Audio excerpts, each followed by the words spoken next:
Hello, everyone. Welcome back.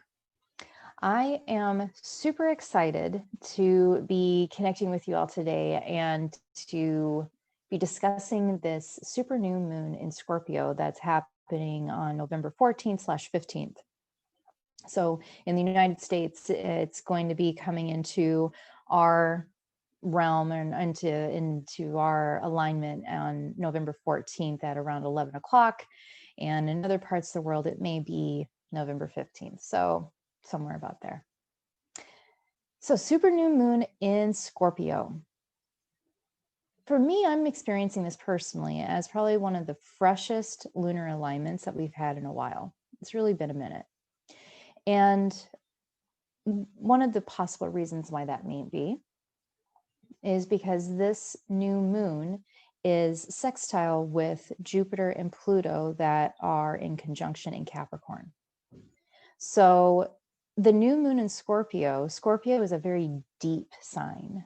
It's about transformation.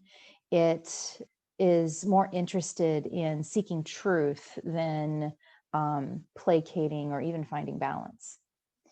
It's a sign that is really great sign to align with if you are wanting to tap into your intuition, any kind of mystery school kind of teachings.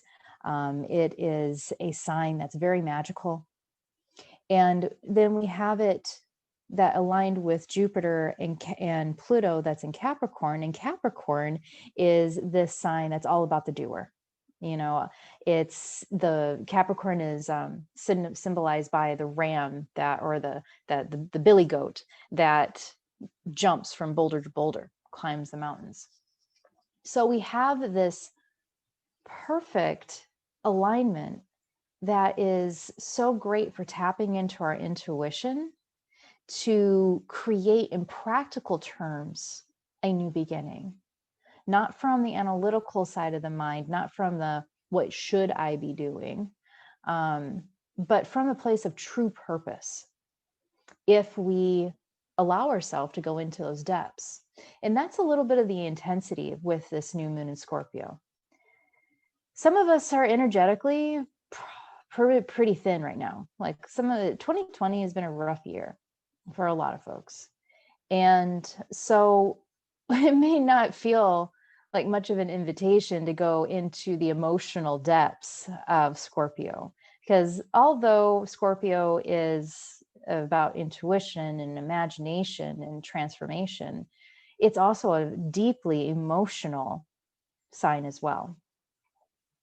Thing is, folks, is that those two kind of go together.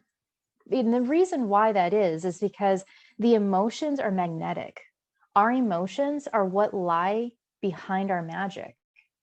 So with the mind, we decide how to focus our will, but it's through our emotions that we attract that which we want into our life. Our emotions are magnetic.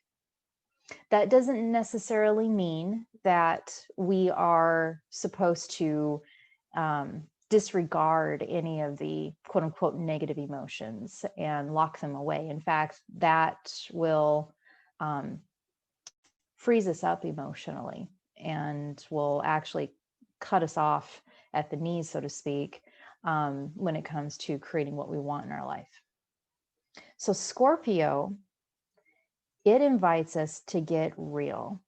It invites us to get really truthful with what's working and what's not.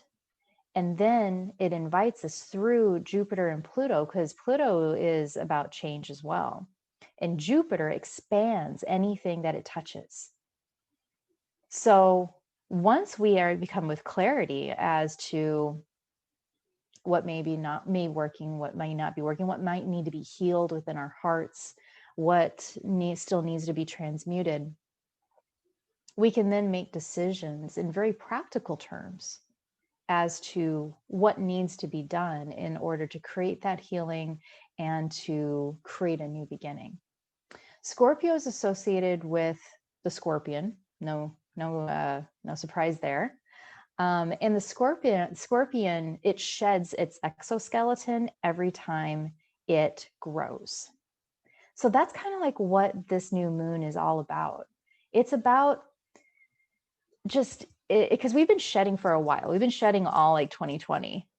And so this is about shedding that last little bit of that exoskeleton. And then Jupiter is there to help us expand, help us to grow.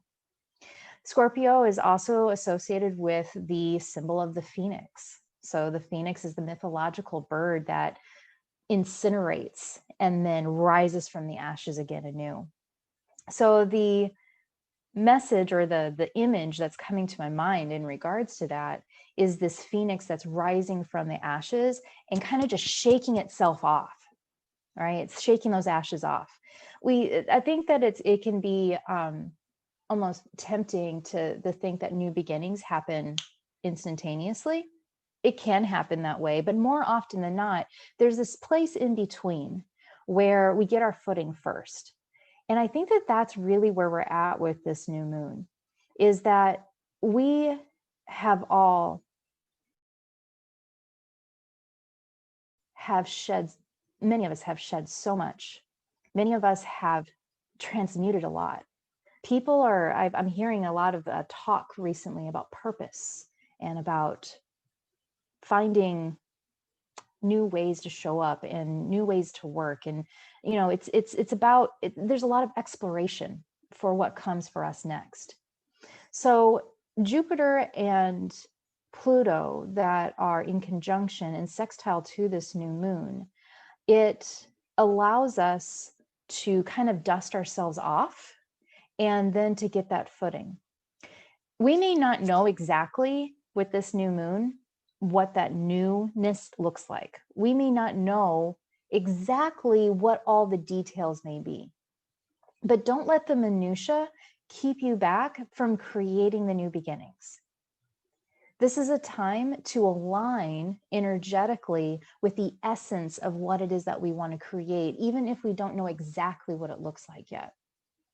So Scorpio allows us to go into those depths. And in those depths, we may find stuff, skeletons in the closet, so to speak, that aren't quite comfortable, but we also may find treasures there that allow us to tap into a very deep yearning from the heart that will then inform us as to what kind of blueprints we need to create for that next new beginning. This is about getting footing. It's about dusting ourselves off. It's about allowing those last little refuses of ashes to fall off the feathers, so to speak, in preparation for starting again, in preparation for expanding our wings. And maybe even for some of us, that Jupiter expansion might be about maybe even testing out the wings. Maybe we're not flying yet, but we're testing them out. What do these new wings feel like? Let's see. One thing is don't overanalyze. Because there's a lot of energies with this new moon that are all about intuition and like deep emotional kind of stuff. And there's and changes in the air. The alignment around this new moon is all about change, change, change. And with Jupiter is a planet, by the way, of good luck, of success. It's a very fortuitous planet when it's in a happy place. So if the changes start to form for you and it's a little intimidating or it incites a little bit of fear, don't allow ourselves to go overly into the analytical mind where we start over analyzing all of the details and then freaking ourselves out over the change that is happening. There's very much, with Jupiter in the mix, there's very much this fortuitous kind of container that we're being held in. And even in not knowing what it looks like on the other end can be really scary.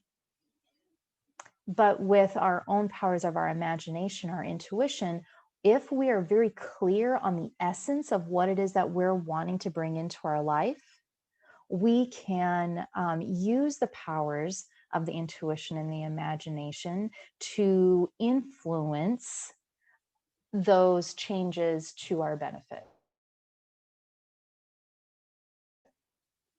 So one thing to know about this is now I'm going to switch into kind of like some brain stuff.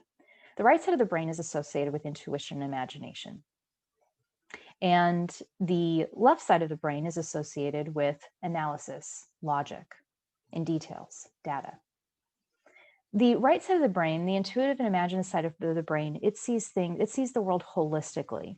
Whereas the analytical side of the brain, its function is to take data and to separate it into little bit of boxes so that it can understand the details. It's not concerned with the big picture, nor is the analytical side of the brain, is that its function.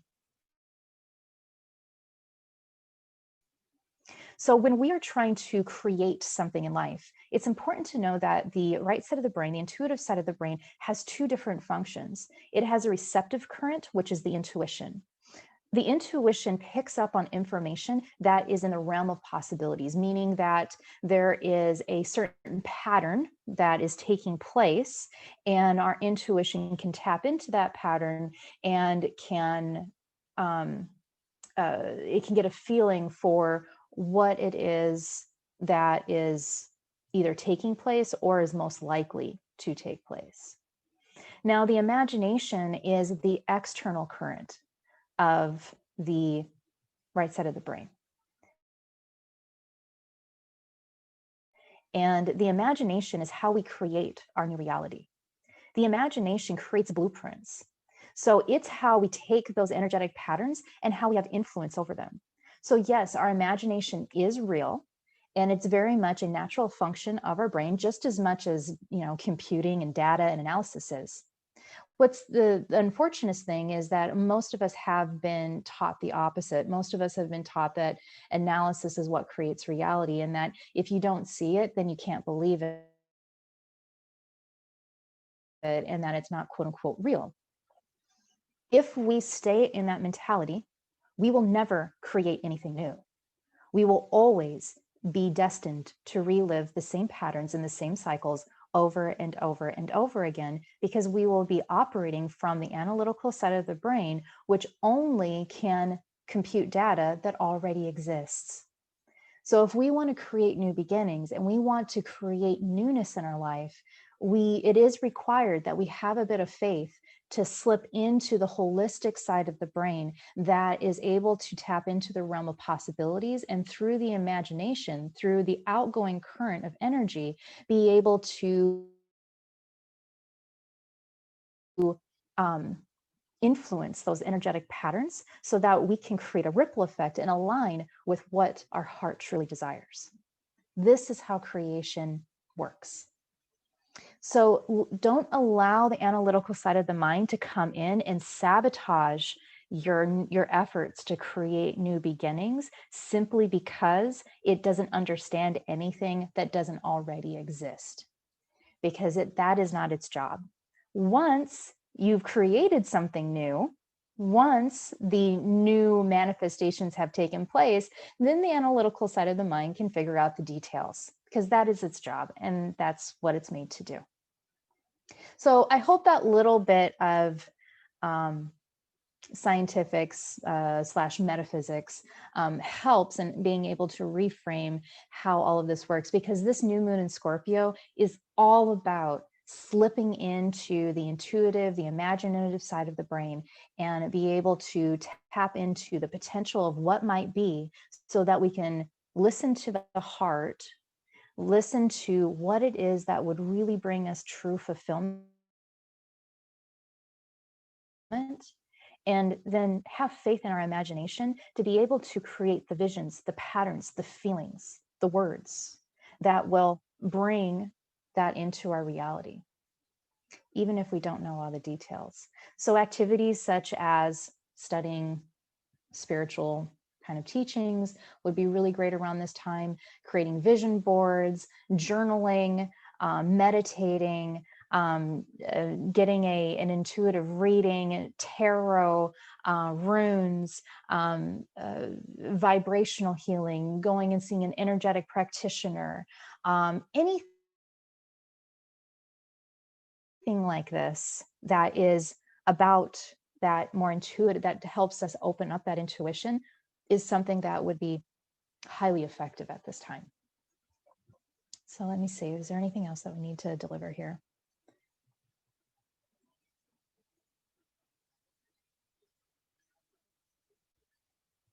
As we start to dust ourselves off from what was, it is natural to have a grieving process around that. In fact, many of us probably are already in that process. And what this is symptomatic of dusting ourselves off from what was, so that we're ready to create the new beginnings. We don't necessarily have to be complete with that process in order to start planting the new seeds of new beginnings. And in fact, the ashes of burning off what was, oftentimes in nature, ashes are used to fertilize soil. So we can think of the dusting ourselves off from the ashes of what was as being the fertilizer to grow a new beginning. And what that might look like in practical terms is gratitude. I know when my grief has been complete, not when I'm happy about what I've had to let go, but when there is a sense of nostalgia. When I can look back and say, with this bittersweet kind of feeling, that was really beautiful, or at the very least, I'm grateful for what was. So allow gratitude to maybe have that supportive container and allow it to transmute anything that where we may have had to let go of it, that it might make the heart ache. And if there's any tethers that are surrounding that, that's keeping us back, where we know that we're ready to move forward, but there's just something that's kind of holding us. If that is the case, using gratitude to lay to rest what was can be a deeply healing way to transmute and to complete the grieving process so that we can free ourselves enough to be able to move forward. And at the same time, giving ourselves plenty of compassion and space and time for that process to complete itself.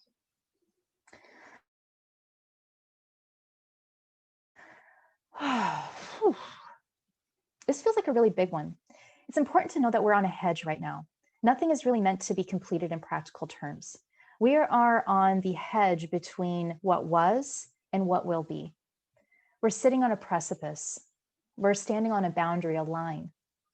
So if you need a moment to kind of pause and get your footing, so to speak, before you spread your wings from being this new phoenix that has risen from the ashes, give yourself time to do so.